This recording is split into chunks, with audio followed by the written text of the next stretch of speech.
Isa pa hong malaking balita, ngayong araw na ito ay tigil muna ang mga operasyon kontra droga ng pulisya. Dahil yan sa pagkakasangkot ng ilang pulis sa pagdukot at pagpatay sa Koreanong si Ji Ik-ju sa loob pa umano mismo ng Kampong Krame. Pagtutuunan raw muna ng pansin ng Philippine National Police ang pagsukpo sa mga anay sa kanilang hanay. Yan ang tinutukan ni Chino Gastón. Mula ngayong araw, wala munang oplan tokhang, buy bust o raid na gagawin ang sinumang pulis. Hindi malinaw kung hanggang kailan ang suspensyon. Pero binuwag na rin ang AIDG o Anti-Illegal Drugs Group ng PNP at lahat ng unit nito sa buong bansa. Lahat ng drug operations at kampanya laban sa droga, ang PDEA muna ang hahawak. Mula daw ito sa pagkakasangkot ng 4 na pulis na mula sa Anti-Illegal Drugs Group o AIDG sa pagkidnap at pagpatay sa Koreanong si Ji Ik-ju sa pangunguna di umano ni Superintendent Rafael Dumlao, SPO3 Ricky Santa Isabel, SPO4 Roy Villegas at isang alias pulis. Yes, we must admit because crime is happening within our ranks. I must admit that. Really, there is. Otherwise, kung walang breakdown, talagang tightly knit yung very tight yung ating discipline, walang mangyayaring gano'n. Hindi pa tiyak kung saan maa-assign ang higit 300 na tauhan ng AIDG. Pero ang ilan sa kanila, masama ang loob. Pinakamasama na marahil ang loob ng hepe ng AIDG na si Senior Superintendent Albert Ferro. Kay SPO3 Santa Isabel, napakasama mong tao, dinamay mo yung mga matitinong pulis. Kay Police Superintendent Rafael Dumlao, ilabas mo yung katotohanan para malaman ng taong bayan kung bakit may ganong klaseng krimen. Nakausap na raw ni Ferro ang mga tauhan niya. Pinulong ko sila at sinabi ko, unang-una, magpapasalamat ako sa kanila dahil sa maiksing panahon ay pagmulan. Sa pinakahuling report ng Double Barrel Alpha, mula July 1 hanggang ngayong araw, may mahigit 2,500 ang drug personalities na namatay at 38 pulis at sundalo ang nagbuwis ng buhay. Sa ngayon, tutok muna daw ang pamunuan ng PNP sa paglilinis sa mga iskalawag sa kanilang hanay. Magiging mahigpit daw ang PNP at walang sisinuhin. Yung mga iskalawag na yan, kakanta sa akin ng, "Please forgive me. I don't know what I do. Please forgive me." After that, kakanta sila ng, "Please release me, let me go." Yun na dapat, mag-resign na sila. Chino Gastón, nakatutok, 24 oras. Tuluyan ng binuwag ni PNP Chief Ronald Bato de la Rosa ang Anti-Illegal Drugs Group at pansamantala na ring itinigil ang Oplan Tokhang at Oplan Double Barrel. Ayon kay de la Rosa, ang tututukan na nila ngayon ay ang paglilinis sa kanilang hanay mula sa mga tiwali at abusadong pulis. Ang ulat mula kay Lala Babilonia via phone patch. Lala? Pansamantala ang itinigil ni PNP Chief Ronald Bato de la Rosa ang Anti-Illegal Drugs Operations ng Philippine National Police. Ibig sabihin wala na munang Oplan Tokhang at Oplan Double Barrel. Nais daw kasi ni de la Rosa na mag-focus muna ang pulisya sa internal cleansing sa Camp Crame matapos ang nangyaring pagdukot at pagpatay sa Korean national si Ji Ik-ju na di umano'y sangkot ang mga pulis. Katunayan, bumuo si de la Rosa ng Counterintelligence Task Force para huntingin ang mga pulis kalawag sa kanilang hanay. Binuwag na rin ni de la Rosa ang Anti-Illegal Drugs Group ng PNP. Ang PDEA na muna raw ang bahalang humabol sa mga illegal drug dealers sa bansa. Sinabi rin ni de la Rosa na hindi niya akalaing siya pa rin ngayon ang hepe ng PNP matapos siya magsumite ng resignation kay Pangulong Rodrigo Duterte. Gayunpaman, tinanggihan ng Pangulo ang kanyang resignation. Kasabay niya, nangako naman si de la Rosa na hindi niya sasantuhin ang mga tiwaling pulis. Samantala, matatanda ang inanunsyo ni de la Rosa na nireport niya na kay Pangulong Rodrigo Duterte na nasa kustodiya na ng PNP ang itinuturong mastermind umano ng pagdukot at pagpatay kay Ji Ik-ju na si Attorney Rafael Dumlao. Para sa PTV News, Lala Babilonia. Maraming salamat, Lala Babilonia. Bilang na raw ang mga araw ng mga tiwaling pulis ayon kay Interior Secretary Mike Sueno sa panayam sa Super Radyo DZBB. Simula sa susunod na linggo ay posibleng simulan na ang pag-aresto sa kanila. Bunga raw ito ng mas pinaigting na intelligence operations laban sa mga pulis na sangkot sa krimen. Noong isang linggo, ipinag-utos ni PNP Chief Bato de la Rosa ang pagbuo ng isang counter-intelligence unit sa loob mismo ng PNP. Kasunod ito ng pagkakadawit ng ilang pulis sa pagdukot at pagpatay sa Koreanong negosyanteng si Ji Ik-ju. Members of the command group, directorial staff, officers and men, the promotees, families of the promotees and loved ones of the promotees. Ladies and gentlemen, good morning.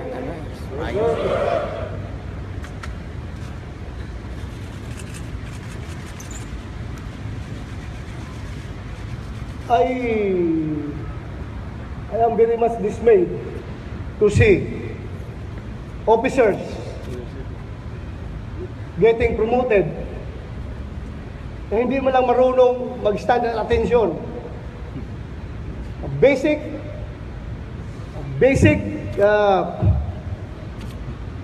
element of discipline is how to stand at attention. Ngayon, magpa-promote kayo, hindi kayo marunong magtayo ng attention. May PNCO, babae, magpa-promote, ayaw mo na magtali ng buhok. Those are simple manifestation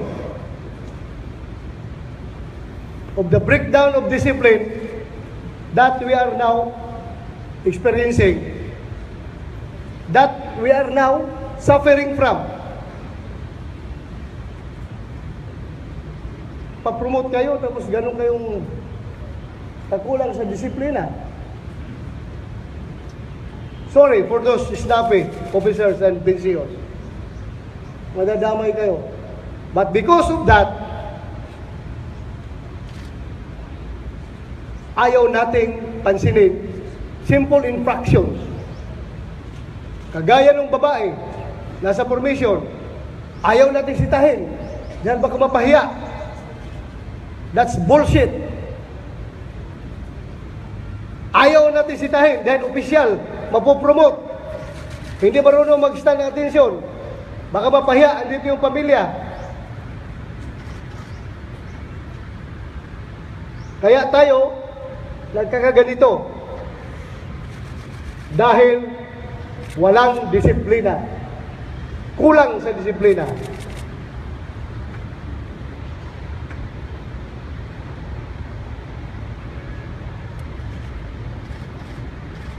Kaya, akala ko, today, magpa-flag raising kayo ngayon. O, magduduling ng new ranks ninyo with your new Chief PNP. I have tendered my resignation to the President the other day. Kala ko, itong Monday na ito, hindi na ako makakaharap sa inyo. I really tendered my resignation. Baka akala ninyo, kapito ko sa posisyon. I am already tired. I am very much ashamed. I am very much embarrassed. I am very much disappointed. I ran out of reason for my continued stay as your Chief PNP. Gusto kong i-save yung imahe ng Philippine National Police. I don't want that the remaining year of my service is contributory to the further demise of the once very highly appreciated organization.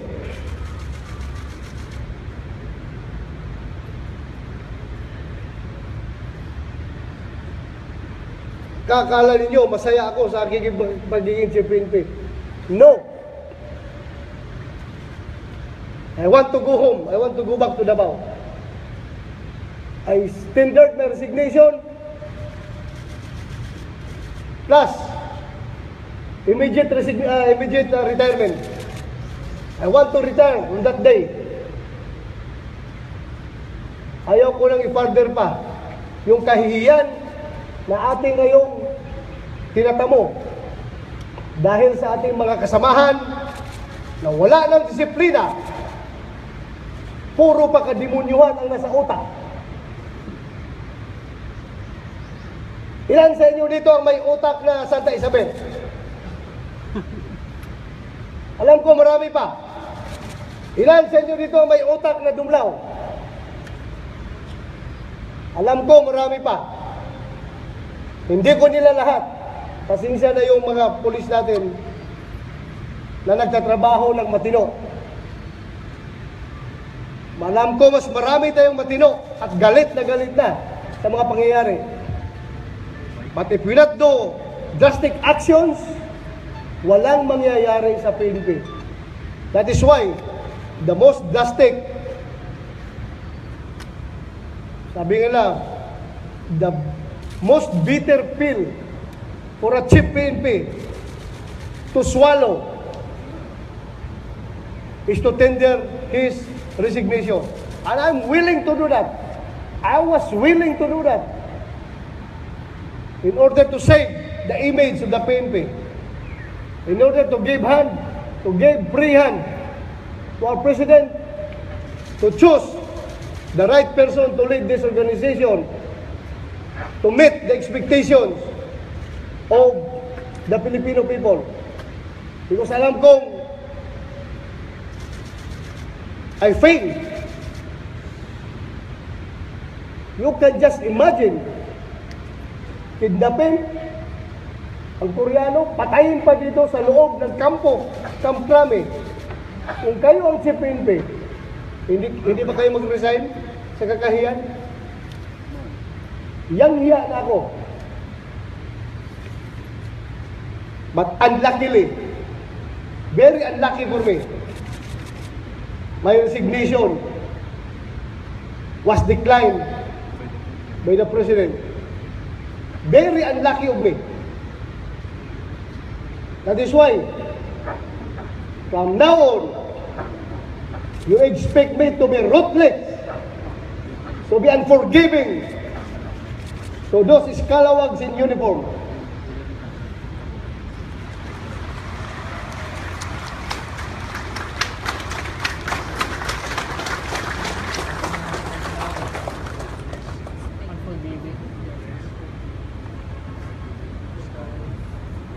I want to spend the remaining months of my career in a easy fashion, in a relaxing mode. Dahil matanda ka na nga, you are already retirable within 1 year. Mag-accumulate ka pa ng stress sa buhay mo. Kung gusto ko sana mag-relax, that's why I resigned. But the President told me, no, you go back and smash the heads of those scalawag.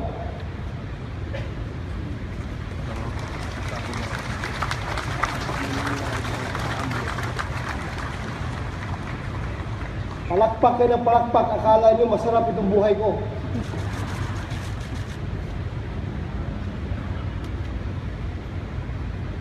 Gentlemen, ang disiplina ay nag-i-start sa maliliit na bagay. A simple standing at attention is what discipline is. A simple tying of the hair, yan ang disiplina. Kaya, maliit na bagay na yan, pag hindi natin sinisita, hindi natin kinukosyon, dahil nga, ayaw natin mapahiya ang tao. Dahil nga, o wala lang kayo talaga simpleng pakialam. Dahil kayo mismo ang discipline.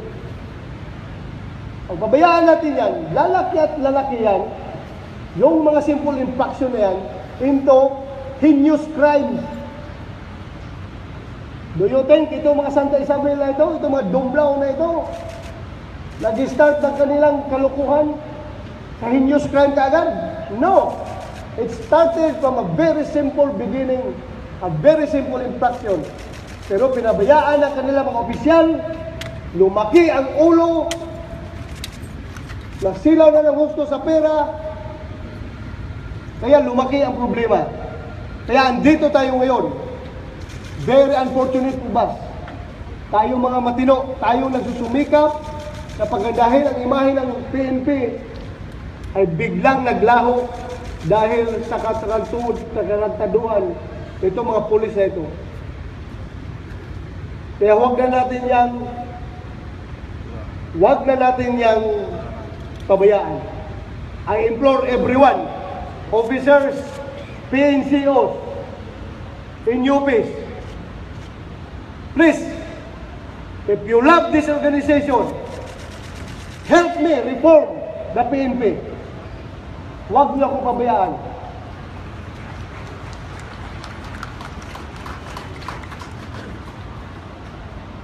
It is our moral responsibility. We've been feeding our families with our salary coming from the PNP. We've been feeding ourselves with the money that we receive from our salaries in the PNP. Kaya, makonsensya naman kayo. Makonsensya tayo. Let's give back what is due to the PNP. Ano yan? Yan ay ang tamang disiplina at yan ang tamang pagmamahal sa ating organisasyon.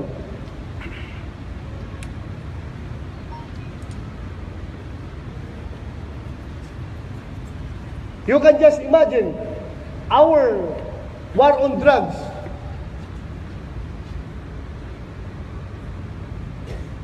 Was already very victorious at this point of time. We have achieved our goals. We have achieved our targets. But because of that, the President stripped us of our powers to enforce the drug law. Hindi na tayo pwede mag-operate sa anti-drugs. No more anti-drug operations. We have to focus our efforts towards internal cleansing. And by that time, na ma-cleanse natin ang PNP, the President will determine that and he will instruct us to go back to our war on drugs. But right now, no more drug operations. Let us keep off drugs and focus on internal cleansing. That is why, starting today, I have dissolved the anti-illegal drugs group. All anti-drug units from the national to the police station level, yung mga ride shot na yan, paid shot, side shot, lahat yan, dissolved, deactivated. No more drugs. Concentrate tayo ngayon on managing our police operation. Yung ating 7 focus crimes, doon tayo ngayon mag-concentrate. Internal cleansing, for that matter, effective today, we are creating the Counterintelligence Task Force of the PNP. Wala itong gagawin, wala itong ibang mission, kundi habulin to run after all iskalawags in the PNP. Kaya kayong mga sindikatong pulis, tingnan natin ngayon, lumaban kayo para kayo mamamatay. Papatayin kayo nitong Counterintelligence Task Force. Lahat ng mga eskalawag, from PO1 to General, this will be your enemy kung kayo eskalawag. Yung Counterintelligence Task Force. Wala ito ibang misyon, kundi habulin lahat ng tiwaling pulis. Tingnan natin kung hanggang saan yung galing ninyo. Kayo mga sindikatong pulis. Pasensya na po kayo, mga mahal sa ating promotees, nadamay kayo sa aking paglalabas ng sama ng loob. Ito po'y pinapalabas ko dahil sa sobrang sama ng loob. Kailangang ilabas. Otherwise, baka mag-collapse ako sa sama ng loob. Kaya pasensya na kayo. To the promotees, you know yourself. You know very well yourself. Kung kayo ay sindikato, kayo ang pinatamaan ko. Pero kung kayo ay matino, kayo yung ini-encourage ko na tumulong para malinis itong PNP. Is that clear? Yes, sir! Is that clear? Yes, sir! So, from here on, siguruhin ninyo, pag may makita kayo infraction, spot correction. Spot correction. Huwag nyo pabayaan lumaki yung kataradaduhan ng pulis na ginagawa na yan. I-correct nyo kagad. Huwag nyo pabayaan. Ibalik natin yung kultura natin noon, noong panahon ng PC. Na yung constable takot sa C2C. Yung C2C takot sa C1C. Yung C1C takot sa sarhento. And so on and so forth. Yung second lieutenant, takot na takot sa first lieutenant. Dahil minimaintain natin seniority. Ibalik natin ang kultura na yan. At kung kinakailangang manuntok, manipa, mambaseball bat ng mga siraulong pulis, gawin ninyo. Wala na ang disiplina natin dahil puro tayo takot na magkakaso. Huwag na kayo mag-opisyal. Kung wala kayong bayag, ayaw yung disiplinahin nyo yung tauhan.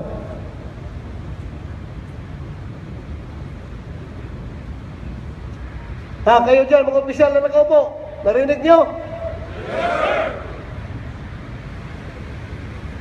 Kayo, narinig nyo? Bakit mahina? Narinig nyo? Yes, sir! Kayo dito, mga hiniral, narinig nyo? Yes, sir!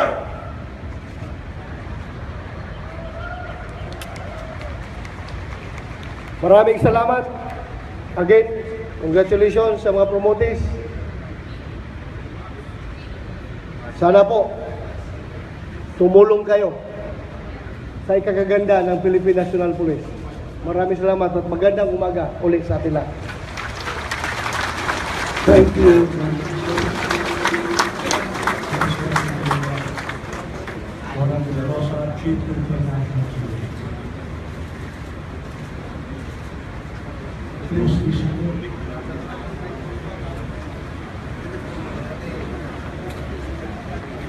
At this point, I'd like to request the Chief of the Philippine National Police for the ceremonial round of arms. And I'd like to request the members of the command group that is the QPNP. And we'd like to invite all senior officers also to assist in the downing and pinning of rounds. And the loved ones, friends, relatives of our promotees who may now approach our promotees for the downing and pinning of rounds.